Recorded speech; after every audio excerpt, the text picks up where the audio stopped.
Lord Firestone y la señorita Brown. Sagas solteronas.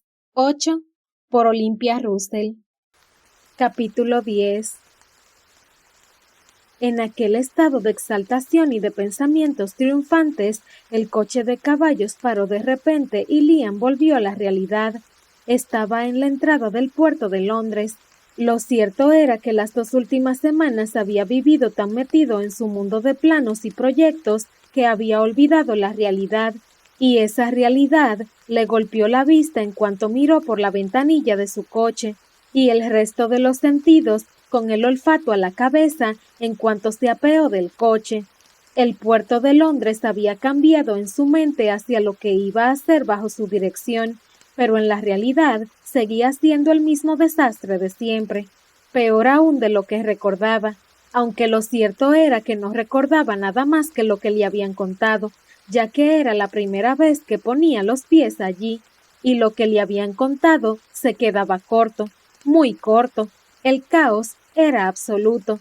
La primera sensación a través del cristal del coche era de desorden extremo, suciedad, hacinamiento e insalubridad, pero al poner un pie en el suelo, esas sensaciones se multiplicaban, sobre todo aumentaban por el olor, nauseabundo, infecto, un olor que provenía de las vísceras y desperdicios de las toneladas de pescado que se descargaban en el lugar a diario, pero también de todo tipo de desperdicios y porquería, ropas hechas jirones abandonadas cuando sus dueños ya no les podían sacar más partido, restos de comida en mal estado y putrefacta, y sobre todo, heces y orines por doquier.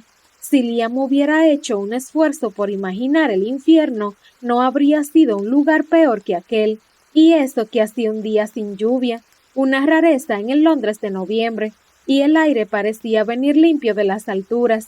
No quería ni imaginar qué sería aquel lugar en uno de esos días de lluvia que eran la norma, con toda aquella porquería arrastrándose por las calles y todo convirtiéndose en un lodo pegajoso e infecto. Decidió apartar aquellos pensamientos de su mente inmediatamente, ya que le habían provocado una arcada y había sentido el deseo de huir. Y no, eso no podía permitirlo. Ninguna realidad le iba a apartar de su sueño. Por fin, Liam, te estaba esperando. No tenemos tiempo que perder. Quien le había hecho olvidar el extremo desagrado con aquella llamada de atención en voz alta y sin ningún tipo de etiqueta ni cortesía era David McIntosh, uno de los 2 amigos con los que iba a llevar a cabo la obra, y uno de los 2 amigos que mantenía de su paso por el Instituto Civil de Ingenieros y que llevaba 2 semanas trabajando codo a codo junto a él. Nadie de su entorno cercano se dirigía a él de aquella manera, pero aquel galés grande, pelirrojo como él, de maneras toscas pero inteligencia extrema, era el único al que se lo permitía. Bueno, a él y a Peter Watson, su otro amigo del instituto. Tanto Peter como David pertenecían a estamentos sociales muy alejados del suyo, y jamás los habría conocido de no haber estudiado en el instituto. David era un hijo del campo, había nacido en el Gales más profundo, en Pembrokeshire. Su padre había sido un jornalero que había trabajado por un salario de miseria para uno de los terratenientes de la zona, uno de los más crueles con sus trabajadores, uno que ostentaba un título como Liam, conde. David había nacido con nulas posibilidades de progresar y todas de tener una vida como la de su padre, una vida de miseria que habría traído niños a más vidas de miseria, pero había sucedido un hecho extraordinario que había cambiado su destino. Bueno, 2. El primero, que el conde había fallecido repentinamente cuando David tenía 10 años y, de manera extraña, le había sustituido su bondadosa esposa, que no solo no había seguido con las prácticas abusivas de su esposo, sino que había transformado el lugar y las condiciones de sus trabajadores hasta hacerlas envidiables para cualquier otro jornalero de Inglaterra. Y la segunda, que David había nacido con una inteligencia prodigiosa. La condesa lo vio y le proporcionó unos estudios a los que de ninguna otra manera podría haber accedido.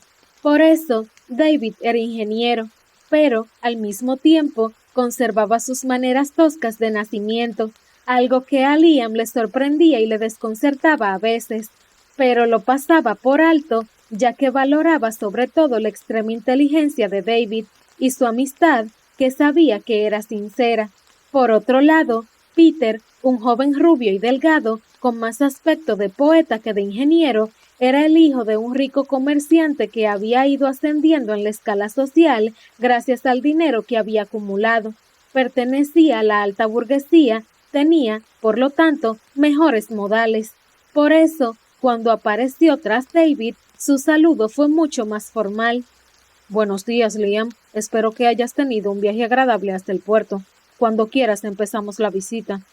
Y dicho y hecho, escoltado por sus dos amigos, Liam empezó la visita al puerto, intentando en vano no pisar ninguno de los desperdicios que alfombraba el lugar, pero mucho más animado al estar al lado de dos hombres que apreciaba y que iban a hacer que sus ideas se convirtieran en realidad.